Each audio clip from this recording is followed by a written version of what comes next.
Pour te présenter, tu peux donner ton nom, mais aussi tu peux avoir envie de partager ta nationalité. Ou alors réagir à une information fausse fondée sur ton apparence physique ou la langue que tu parles habituellement. Je suis Michel, ton professeur, et dans ce nouvel épisode de Dans la salle de classe, je vais t'aider à présenter ta nationalité, interroger un ami sur sa nationalité, mais aussi répondre à ceux qui confondent Taïwan avec un autre pays.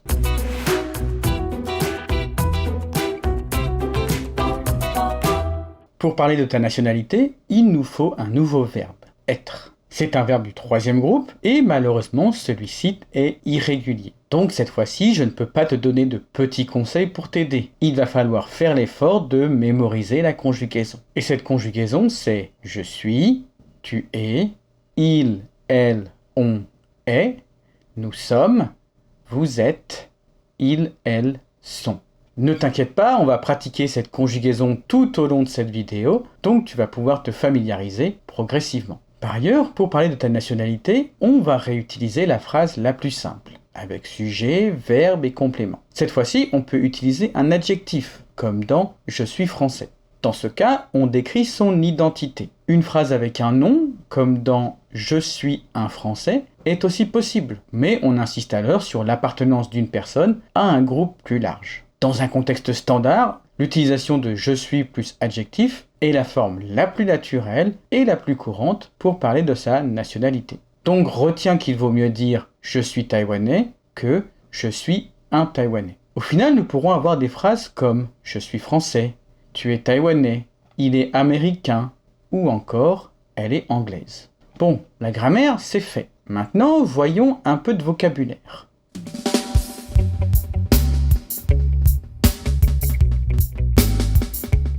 Comme pour tous les autres adjectifs, il faut d'abord étudier le cas masculin pour pouvoir ensuite construire le féminin. Et comme les adjectifs de nationalité sont très nombreux, je ne vais te proposer que quelques exemples. Donc nous avons un Français, un Taïwanais, un Japonais, un Anglais, un Chinois, un Américain, un Canadien, un Coréen, un Allemand, un Turc, un Belge et un Suisse. Et comme il faut appliquer la règle sur le genre, nous aurons donc une Française, une Taïwanaise, une Japonaise, une Anglaise, une Chinoise, une Américaine, une Canadienne, une Coréenne, une Allemande, une Turque, une Belge et une Suisse.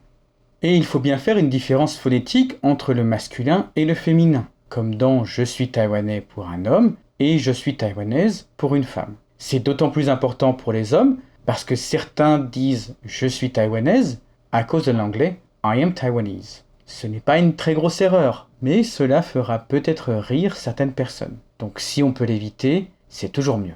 Ces changements entre masculin et féminin peuvent te paraître un peu pénibles. Mais en fait, ce sont des indicateurs précieux. En effet, en entendant la nationalité de cette personne, on peut connaître le genre de cette personne. Par exemple, en entendant Fatima est française et Enzo est français, on sait que la première personne est une femme, alors que la seconde est un homme. Cela peut être une information importante, surtout si tu ne sais pas si ce prénom est masculin ou féminin. Et cela peut permettre de mieux comprendre certaines situations. Par ailleurs, il y a quelques petites particularités dont il faut parler. Au masculin, Turc s'écrit T-U-R-C. Et au féminin, c'est T-U-R-Q-U-E. Et ça, c'est à cause d'un problème de phonétique. En effet, C plus E ne fait pas le son que, mais le son se. Or, on veut garder le son que.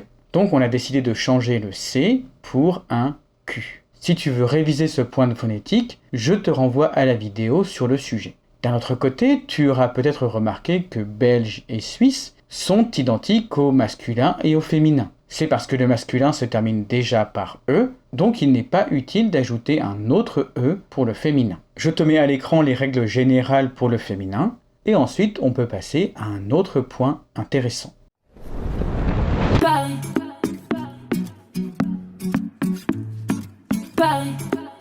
En plus des nationalités, on peut aussi se définir par rapport à sa ville de résidence. Et ici aussi, on peut tout à fait utiliser une grammaire comme « je suis » plus adjectif. Dans ce cas, cet adjectif se nomme un gentilé. En général, la règle est de prendre le nom de la ville et d'y ajouter certains suffixes, et ce, comme pour les nationalités. Ici, je vais te donner quelques suffixes fréquents pour les villes françaises, mais sache qu'il existe plusieurs exceptions. Le plus souvent, ces exceptions sont basées sur les noms latins de ces villes. Par exemple, les habitants de Saint-Omer sont des Audomariens, ceux de Châteauroux sont des Castelroussins, et les personnes habitant I se nomment les Ypsiloniens. Donc les suffixes les plus courants sont est, comme dans lyonnais, marseillais ou rennais, ois, comme dans lillois, strasbourgeois ou rémois, yen, comme dans parisien, mulhousien ou ajaxien. Et enfin, un, comme dans toulousain ou montpelliérain. Bien sûr, les règles du féminin s'appliquent également. Donc nous aurons lyonnaise, lilloise, parisienne, toulousaine, etc. Dès lors, nous aurons des phrases comme « Je suis marseillais »,« Tu es lilloise »,« Nous sommes toulousains » ou « Elles sont mulhousiennes ». Bon, parler de la France, c'est très bien, mais quid de Taïwan ? Malheureusement, il n'existe pas de standard reconnu pour les gentilés taïwanais. Pas parce que le pays est spécial, juste parce que la langue française a rarement eu besoin de ces mots. Donc pour t'aider à mieux parler de tes origines, j'ai décidé de créer des gentilés pour les villes taïwanaises. J'ai étudié les règles de grammaire, j'ai demandé à des collègues enseignants, et nous nous sommes mis d'accord sur certains mots. Mais il faut d'abord voir tout ça comme une proposition de ma part, pas la diffusion d'un standard bien établi. Pour créer ces gentilés, j'ai donc repris les translittérations officielles des noms de villes taïwanaises, puis j'ai rajouté différents suffixes fréquents en français, comme est, wa ou yen. Nous avons donc du nord au sud, puis de l'est à l'ouest, Quilongua, taipéien, néo-taipéien, taoyuanais, shinzuanais, miaolien, taizongais, changéen, yunlinois, nantanais, diayéen, tainanais, Kaohsiungais, Pingdongais, Kuntingwa, Taidongais, Ilanais, Kinmenois, Mazanais, Laméen, Islo-éméraldien, Panganais et Orchidéen.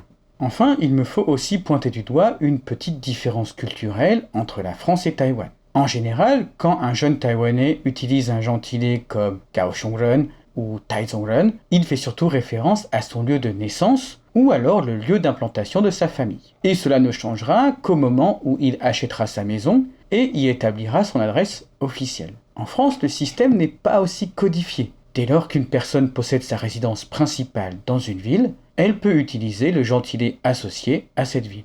Par exemple, dans ma vie en France, je n'ai jamais acheté de maison, mais j'ai tour à tour été guérétois, giraldien, tourangeau, puis strasbourgeois. Par conséquent, si tu habites à Taipei mais que ta famille est à Kaohsiung, tu peux envisager « je suis taipéienne et ma famille est kaohsiungaise ». Avant de parler de l'interrogation, faisons quelques petits exercices de grammaire. J'ai composé 3 colonnes avec des sujets, le verbe être et des nationalités. Relis 3 éléments, crée des phrases et viens les mettre dans les commentaires. Fais bien attention au masculin et au féminin.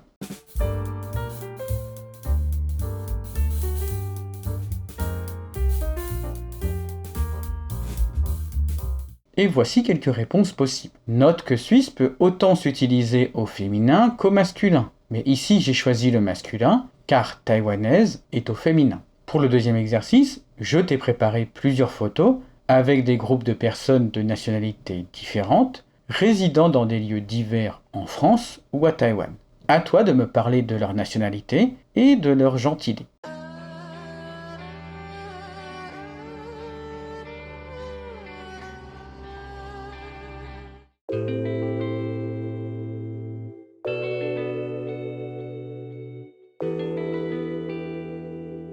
Dans tes aventures dans le monde francophone, tu rencontreras des personnes très différentes. Parfois, tu auras peut-être envie de demander leur nationalité. Dans ce cas, on peut utiliser 2 types de questions. Tu es plus adjectif ou quelle est ta nationalité ? La première est une forme assez courante et elle reprend la grammaire de l'interrogation la plus simple. Cette interrogation se forme avec sujet plus verbe plus nom ou adjectif plus un point d'interrogation. Cela peut donc être tu aimes le fromage ou il a une petite amie. Tu auras peut-être remarqué que cette interrogation informelle est très similaire à la grammaire de la phrase basique, la seule différence étant un point d'interrogation. Dans ce cas, comment faire comprendre à ton interlocuteur que tu es bien en train de lui poser une question? Pour cela, il existe une chose très simple. Il faut accentuer la dernière syllabe du dernier mot. Donc, dans le cas d'une nationalité, on aura « tu es français ?» Fais bien attention à la prononciation, puisque « tu es taïwanais » est une affirmation et « tu es taïwanais » est une interrogation. Enfin, ce type de question n'a que deux réponses possibles, oui ou non. Dans le premier cas, nous dirons donc oui plus une phrase avec sujet, verbe et complément, comme dans oui, je suis taïwanais ou oui, elle est française. Dans le second cas, ça sera non plus une phrase avec sujet, verbe et complément, comme par exemple non, je ne suis pas chinois ou non, elle n'est pas américaine. N'aie pas peur, on va reparler de la phrase négative dans quelques minutes. De fait, une question comme tu es plus adjectif possède plusieurs avantages, mais elle a aussi un défaut majeur. Il faut d'abord faire une hypothèse sur la nationalité de l'autre personne. Dans certaines circonstances, cela peut vite devenir malaisant. Par exemple, la femme d'un ami est née au Sri Lanka de parents sri-lankais, mais elle a toujours vécu en France et se sent française. Si, en raison de son apparence physique, tu lui demandes « tu es indienne ?», elle va probablement s'agacer un peu. C'est naturel d'utiliser l'apparence physique pour faire une hypothèse sur la nationalité des gens. Mais dans un pays avec une longue histoire d'immigration comme la France, ça peut être un peu hasardeux. Pour éviter ces problèmes, tu peux opter pour une autre question. Quelle est ta nationalité? Celle-ci est très claire, mais dans des contextes informels, elle peut sembler un peu trop solennelle et pas très naturelle. Bien sûr, dans un contexte plus formel, on ne peut pas utiliser « tu ». Donc il faudra modifier ces questions en « vous êtes » avec un adjectif et « quelle est votre nationalité ». Par ailleurs, cette question est centrée sur la nationalité, donc elle ne peut pas inclure le gentilé. Il existe une question un peu plus naturelle et plus inclusive, mais pour ça, on a besoin d'étudier un autre verbe, ce qui nous emmènerait un peu trop loin aujourd'hui. On en parlera donc une prochaine fois. En attendant, on va s'intéresser aux amis de l'autre côté du détroit.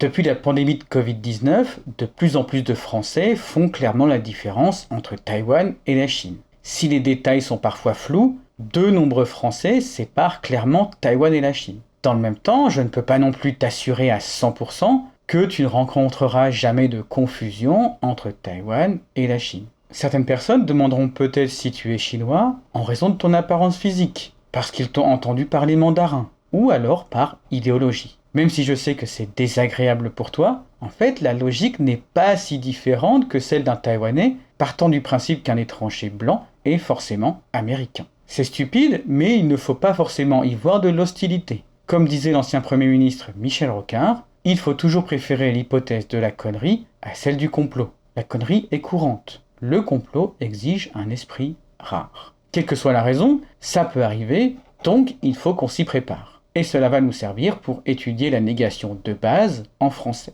De manière générale, la négation se construit sous la forme suivante. Sujet, plus ne, plus verbe, plus pas, plus un nom ou un adjectif. Dès lors, nous aurons des phrases comme « je suis taïwanais, je ne suis pas chinois ». Dans la langue standard, les deux parties « ne » et « pas » sont fondamentales et doivent être utilisées ensemble. Mais à l'oral, de nombreux natifs suppriment souvent le « ne » et en général, c'est pour aller plus vite. Attention, il faut bien supprimer le « ne ». Le « pas », lui, est obligatoire. En effet, le français possède plusieurs autres négations, notamment « ne plus »,« ne rien » ou « ne jamais ». Donc si tu dis « je ne suis chinois », ton interlocuteur va être un peu perplexe. Est-ce que c'est « je ne suis pas » ou alors « je ne suis plus » ? Si oui, cela veut dire que tu as été chinois mais que maintenant non. Ou alors « je ne suis jamais ». Là, le sens est un peu plus cohérent, mais la grammaire n'est pas très standard. Rappelle-toi qu'une petite erreur de grammaire ou de vocabulaire n'empêche pas forcément de discuter. Mais si cette erreur apporte de la confusion, les problèmes de communication vont arriver très très vite. Donc dans notre cas, des phrases comme « je ne suis pas chinois »,« je suis pas chinois » ou même « je suis pas chinois » sont acceptables. En revanche, « je ne suis chinois » n'est jamais possible. Je suis bien conscient que je viens de te donner beaucoup d'informations. Donc je vais m'arrêter là et on va pratiquer. Je vais lire la partie en rouge et toi, celle en bleu. Tu es prêt? On y va. Salut! Tu es nouvelle ici? Ah, d'accord. Tu as un petit accent. Tu es taïwanaise? Super. J'aime beaucoup Taïwan.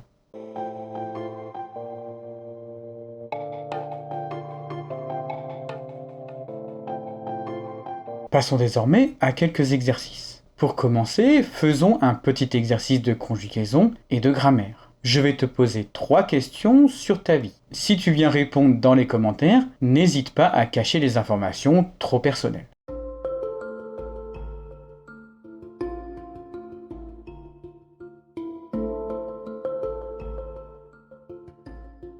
Et maintenant, passons aux exercices de compréhension orale. Le premier a été réalisé avec des voix IA et le second est un court dialogue entre des locuteurs natifs. Comme d'habitude, nous écouterons 2 fois, la première pour faire des hypothèses et la seconde pour confirmer ou infirmer ces hypothèses. Et à la fin de l'exercice, n'oublie pas de venir mettre tes réponses dans les commentaires. C'est bon pour toi? Eh bien, on commence.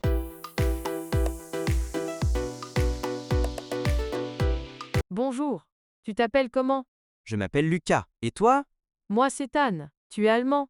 Non, je ne suis pas allemand. Je suis français. Ah désolé, Et toi, quelle est ta nationalité? je suis taïwanaise. C'est un très beau pays.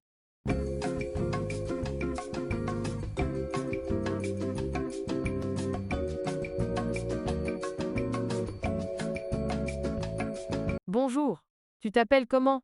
Je m'appelle Lucas. Et toi? Moi c'est Anne. Tu es allemand? Non, je ne suis pas allemand. Je suis français. Ah désolé, Et toi, quelle est ta nationalité? je suis taïwanaise. C'est un très beau pays. Ça va?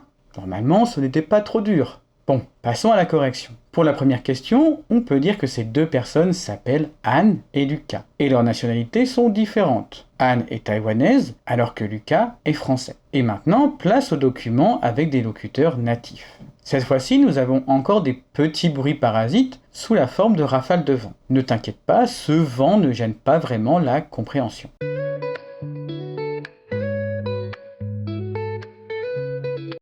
Bonjour, je m'appelle Émilie. Je suis canadienne. Bonjour, je m'appelle Alexis, je suis québécois. Bonjour, je m'appelle Charlie. Je suis libano-québécoise. Bonjour, je m'appelle Simon, je suis montréalais. Bonjour, je m'appelle Mehmet, je suis turc. Bonjour, je m'appelle Jérémy, je suis québécois.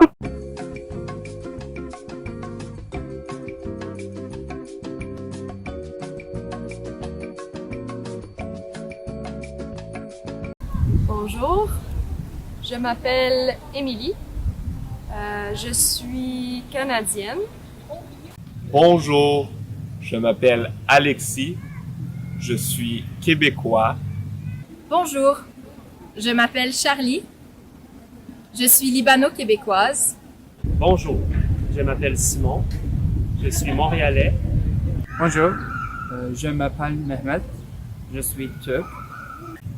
Bonjour, je m'appelle Jérémy, je suis québécois. Et voici les réponses. Pour la première question, nous pouvons répondre de plusieurs manières. En présentant les 3 personnes en une seule phrase, en regroupant les femmes d'un côté et les hommes d'un autre côté, ou alors en traitant les différentes personnes individuellement. Dès lors, nous pouvons avoir « il s'appelle Émilie, Charlie et Jérémy » ou « elle s'appelle Émilie et Charlie et il s'appelle Jérémy » ou encore « elle s'appelle Émilie, elle s'appelle Charlie et il s'appelle Jérémy ». En ce qui concerne la deuxième question, nous pouvons entendre Émilie dire qu'elle est canadienne et Jérémy expliquer qu'il est québécois. Québécois fait référence au Québec, la partie francophone du Canada. De son côté, Charlie utilise une formule un peu différente parce qu'elle dit libano-québécoise, ce qui est la fusion de 2 adjectifs, libanaise et québécoise. Et enfin, Mehmet n'est pas canadien, il est turc.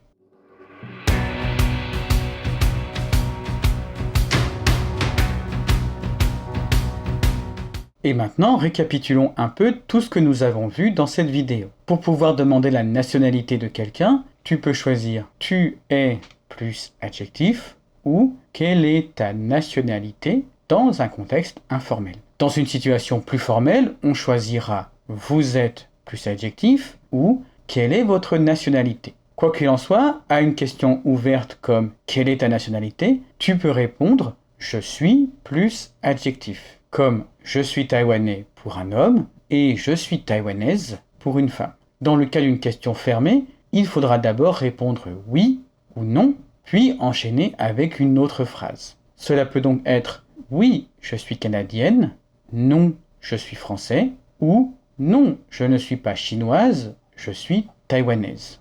Dans certaines situations, tu peux aussi remplacer l'adjectif de nationalité par un gentilé, comme dans « je suis rennais » ou « je suis tainanais ». Voilà, c'est tout ce qu'il te faut pour savoir comment demander la nationalité de quelqu'un, donner ta propre nationalité et réagir avec une phrase négative. N'oublie pas de t'abonner pour d'autres conseils. À bientôt pour une nouvelle vidéo. Donne-moi ta main et prends la mienne, la cloche a sonné.